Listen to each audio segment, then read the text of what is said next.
In today's video, I'm going to go over everything that I know in Exfil Zone so I can try to help you guys out. First thing I do want to cover is hit the B button to open up your menu. This is how you add people, that way you can play with your friends, you can squad up. This does not put you in with different players, it doesn't put you in with random teammates. I think it's mainly because they can just shoot you in the head and take your gear and then run off. So you go over to search player, you can search your friends by the gamer tag, such as if I search like VR Central. Boom, there he is right there. I can add his other account. That's probably for a standalone headset. And then right there is for the Steam account. You can see the UIDs are different. So if you search your friends and they don't populate, have them send you the UID. Then you can add them that way as well. Just type that whole number in, but instead of having to do that, I really like just going for the player. Progression in the game is mainly through this terminal. Whenever you go to your task, it's going to be taking you through each individual map as it progresses. A lot of it starts right here in suburbs. Once you get out of suburbs, you're going to be going to the dam. From the dam, you're going to be going over to Metro. I did want to show this over here. You can put this to your closest region. That way you don't have any server latency. I feel like it helps because I've had some issues on auto. When I moved it over to my closest region, I didn't have any more issues. Now, when you're first starting out, it's going to be a little overwhelming. I would say don't just jump in as a contractor without doing some training, because when you do training, you can take your gear with you. If you die, you don't lose your gear. Now, if you go in as a contractor and you just deploy, if you die, you're gonna lose everything. And if you just keep doing this, eventually you're not gonna have anything. The only option you're gonna have left is to run as a scavenger or training with a pistol if you can even afford a pistol. No, there's no resetting in this game. I've seen that question asked a lot. The only time you reset is whenever they do a wipe and you start back clean. So hopefully you don't have to wait till they do the wipe. Just load in for training, try to figure things out, fill out the map. You can kind of see where everything spawns in there, where all the junk is, things like that. I will be doing guides on each individual map with where things are. If that's something you feel like you're going to need, definitely subscribe. That way you're alerted whenever I do this. I do have a cache route that I made for suburbs. If you want to see that, check out the top right hand corner of the screen. The biggest question I get is, how do you get the source of life task to turn on these lights to get the generator running? That's going to be coming through Johnny right here. So you got to make sure you do all of this. It's part of the progression. Eventually, Johnny's going to be coming up with the source of life task, and then you're going to be completing it. After you claim that it's done, you're going to come over here, and it's going to be in your task rewards, the tab for task rewards. You'll have a gas can that you can click on. It'll come out onto the conveyor belt. You just pick it up, and you bring it back here, and you just lay it on top so it just drops all the gas right there. With these, I just sell them back. You get like 4,000 out of it.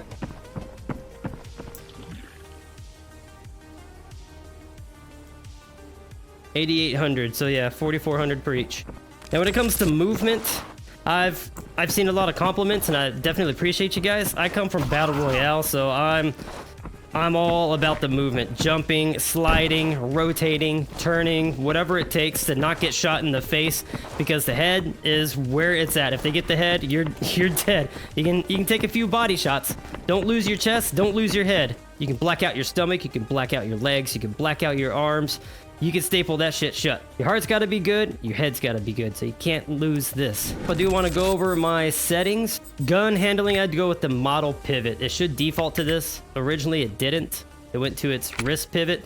It feels like a completely different angle, a little too much of an angle, so I go with the model pivot. Scope stabilization, I have that enabled. Weapon smooth, I have at 2. I do fluctuate this, really depends on the levels and the state of my PC. Steam Link, I can bust my performance all the way up to ultra, no issues. When I'm on Air Link, I can only go high with everything else kind of at low. Like in the hideout, I can bump this up. It'll be a little better, you know, but for the most part, I keep everything low. No gun stock, I keep that disabled. It makes you choose one, it doesn't matter because it's disabled. Physical gun stock, don't use it. Now, people have asked what gun stocks do I recommend. The Tomahawk is highly customizable. I did enjoy it whenever I did play with it. I just prefer to run freehand because I bounce from game to game and I don't have to beg anybody to put gun stock calibration into a game. TacticalVR also has a Butcher series, which is great. It's like a smaller version of the Tomahawk with less customization, and they just got another one released, the Smart Gun Stock. This one was just sent to me, and I will have to take time to do a review on it. And check out the gun charm, that's awesome. Head-oriented movement, if that's not enabled, make sure that's enabled. Auto sprint, that's for Battle Royale, it does not work in this for some reason. Hand movement, left hand, that's just for using this to run around. I do have virtual crouch on, so this is for this. So this is very good for when you're going around corners. You can jump around them, you can slide around them. The thing is, you just don't want to get caught off guard. If you're just stomping around a corner and you stop to look at the person, you're gonna get shot. Because he's getting tired so fast, you can see the weight right here, 35. So because it's 35 out of 70, I'm heavy because of the armor. I can't move around so fast, so there's something I've been kind of weighing back and forth on. Do I want the heavy armor so people can't kill me so easily? Or do I want to be lightweight so I can maneuver around so much easier? That's what I like about sliding. When you're sliding, it's still smooth. You can still shoot. It's better than running. So when you're running, you can see the moment I lift up, he slows down. So that's why I slide. I don't slow down. So in big maps like this, positioning is a big thing. Like if there were players, I'd be questioning coming up here because usually there's a scab that comes out back in here. Again, drop the helmets. Make sure you have your face guards on.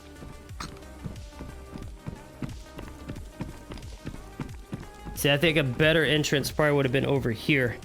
Which brings me to something else. You can ping. The bottom of the mica you can use to ping. You just kind of point like you're holding a bazooka.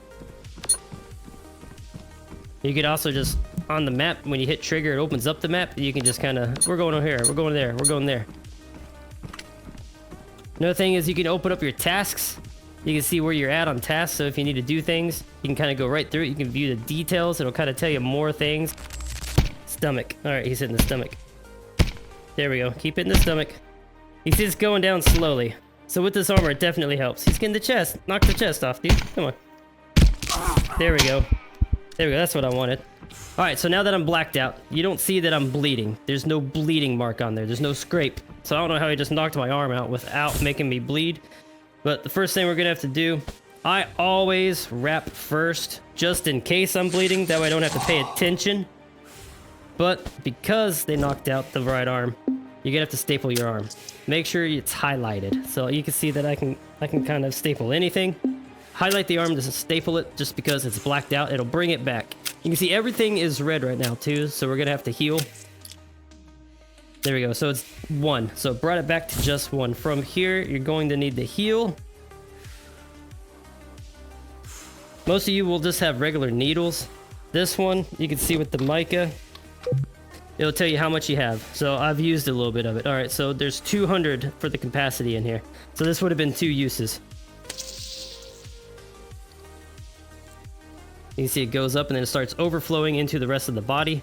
And now I'm healed. I'm ready to roll. So healing's not too bad off. It's pretty ridiculous.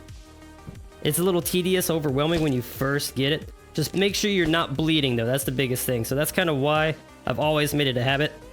Always wrap myself if I'm uncertain that I'm bleeding. This takes care of the bleeding for you and heals you. So if you get one of these, level up to where you can get one of these. You can trade three spray cans to Maggie to get one of these, which is great. And you find those spray cans just all over the place. Heals bleeding and restores health. So when it comes to extracting, you can see the green ones are the only ones available. And I did want to talk about this compass right up here up top. You can make that a permanent thing if you go to presentation. You right here, you can select it. Type A. Now this one has all the stuff right here, I believe. It shows your ping too, so if you're pinging. No? Oh, it does in Battle Royale. I don't use this because I just don't like things on my screen all over the place, you know? Whenever I pull this, it's out. So if I bring these on my big maps, I still have this. I still have access to this because it just automatically pops up. So I can be like, where's this? Okay, let me take a look. Okay, I got 258 and then right there. So around 258 meters in 6 minutes, I'm ready to roll. And my screen is still clean, so if somebody's in a window 2 stories up, I don't have that UI in the way. So now that you know about your tasks, the hideout, upgrading things. The biggest things that I go for right off the bat, like when I started out, I went for the storage expansion, which opened this up. The main thing that I wanted here was this ammo loader. So you take these and you just stock them with bullets. And one thing I want to show you here is you can just grab it and bring it over to the conveyor belt. This will save you a lot of time. So if you just throw a lot of those out, all you got to do is just drop it into here and then just go set it back down instead of having running back and forth all the time. So to show you how this works, you just stick it right there, giggity, and then you can select the bullets that you want. So after going for my storage expansion, the other thing I went for was the water, because what you can do is refill water bottles. Now all you gotta do is just click on these and it'll tell you what you need. Like for water collector number 2, I gotta get some valves, the rust cleaner, the mold board, and the tape holder. I'm not actually chasing this because water collector 1 gave me the ability to refill water bottles. Water collector 2 is going to regenerate thirst while in the hideout. Don't really care for that because I can just drink out of my water bottles and keep refilling them. And this is where this is. What I thought was pretty cool was during the holiday thing, we got butter beer, and you can just keep refilling it with non-stop butter beer. I got beer on tap, dude. Oh. Love it. But yeah, that's where you're going to be going in order to refill your water bottles. You can get these from Maggie upstairs. So once I got these 2 done, I started focusing on the sofa. What it does is going to increase your limit of weight bearing by, well, it starts out with 5, then it goes to 10, then 20. I believe it's only 65 whenever you start. This is what's going to keep me agile. I'm not going to be running out of breath so quickly. I'm not going to be needing my water and my energy, which is going to be eating and drinking while I'm in here. And another way to upgrade that would be back into your hideout when you open up the kitchen area here. So I got the kitchen area opened up. Then I can start focusing in on different things, such as if I go to the coffee maker, in-raid hydration consumption is minus 5%. Microwave oven, in-raid energy consumption is going to be minus 10% whenever I upgrade this, so the old phones. I've been collecting a bunch of junk to help you guys out for the viewer raids this weekend. Well, I don't know when this video is going to be put out because this one's going to take some time to edit. All right, let's take a look here. So I am 1 phone shy? Really? Oh man, that'll be in-raid energy consumption down 10%. So I don't have to worry about eating so often. That's it. So this just helps me with my food consumption. And of course, you're going to be wanting that generator up. This is for your crypto. Generator level 2 is where I'm at. If I want to go to level 3, I'm going to have to get 2 big ass batteries, 2 spark plugs, and 16 wire, which I'm not too worried about that just yet. Crypto, if you're wanting to upgrade this just gives you more GPU space. So let me go look at crypto for you. Right now, I only have 4 GPUs. These things have become a little harder to find. So to me, it's not really worth upgrading the crypto until I get 2 more spaces filled in with my GPUs. Then I can worry about getting everything I need in order to upgrade it. Next one I'm going to be aiming for is this target range. I'm going to need a lot of insulating tape, and this stuff is just the holy grail when you find it. But whenever you're in the shooting range, you get infinite ammo, and you're going to be able to just like see the kind of damage that you're putting out and test different ammo types and all the guns and weapons. I think it'd be really great to do for a video, so I've been kind of grinding trying to get this opened up because I think it'd be really great information for people to have. So I did open up the medical area. This is something I have right over here I can show you guys. You can heal yourself to 100% once every hour for free without having to go up there and purchase, you know, whatever you need. This is one thing that I have kind of done on the side. Whenever I'm out there looting, you get these syringes. These little syringes are the ones I keep here. Sometimes I'll keep some over here. I don't know if I have. Yeah, there's one right there. That's pretty much whenever I spawn back in from a raid, I can just go ahead and heal myself from whatever damage I took while I was out there.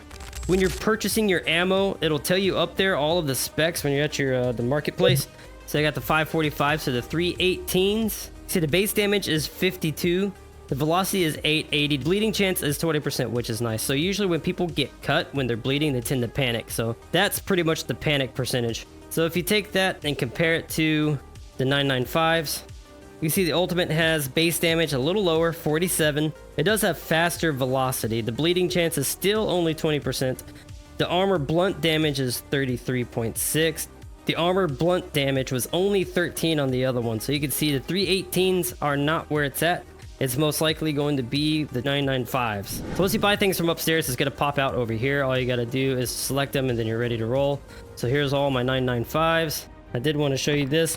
Whenever you're out there looting and you pick up bullets and you're wondering if they're any good, hold it up to the mica. Like, you can find everything through the mica. As soon as I put it up against this, you can see that the base damage is 47, everything that it just told me upstairs. So when it comes to the gear, honestly, nothing is better than the boss armor. This comes from the mall, and this comes from Metro. This is a legendary helmet, protection level 6, and look at that penetration chance. Minor. Durability is 120. It's 74 right now because I forgot to repair it, which we will do in a second.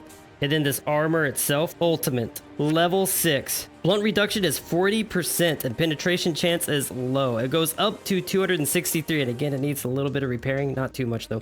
Super defense, full body protecting. That's what I like to see. That is a lot different from that of this, which is like 4.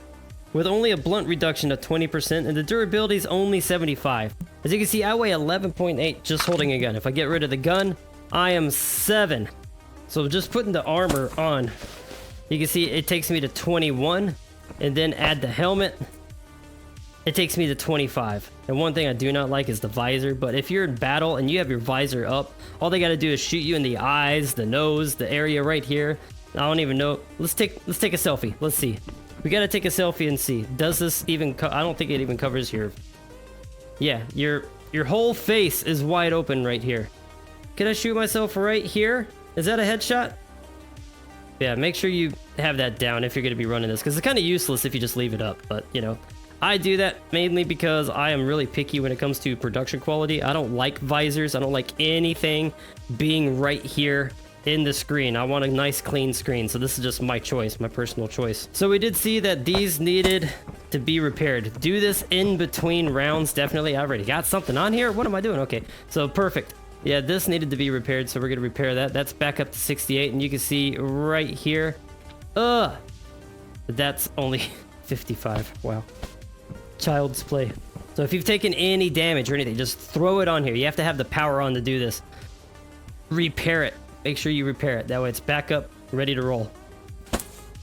And one thing I did see a lot of people recommended is if you don't think your armor is working, when you're in the game, when you're in the match, just pull it off, put it back on. It's possible it's a bug. I don't know. People might do that just for some more reassurance on it. I personally haven't really had issues with armor not working. Like, I've taken some shots and I've blown out a stomach really quick because the scavs run armor piercing, which kind of makes this redundant, you know? So I think it's as you progress, the scavs kind of progress with you to keep it just as hard. But going up against a player, you're going to want this, guaranteed.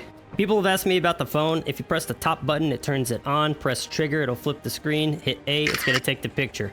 In order to find the picture, I'll go ahead and show you this real fast on PC. You're going to be on your C drive. You're going to be going to your users. You're going to be going to whatever you call your PC, whatever user you are on. From there, you're going to be going to app data. Go to local, find Contractors Showdown, go to saved, go to screenshots, and then there it is. I don't know where they store the pictures on the headset. Maybe it's in your gallery. I'm not quite sure. If anybody knows, do drop it in the comments.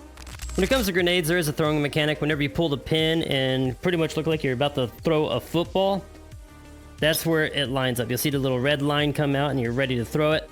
Now you can start cooking the grenade by pressing the top button on whichever hand that you're holding it. For instance, for me, this is going to be B button. As soon as I hit that, you're going to see it cooking. Get rid of it. Woo! Nice and loud.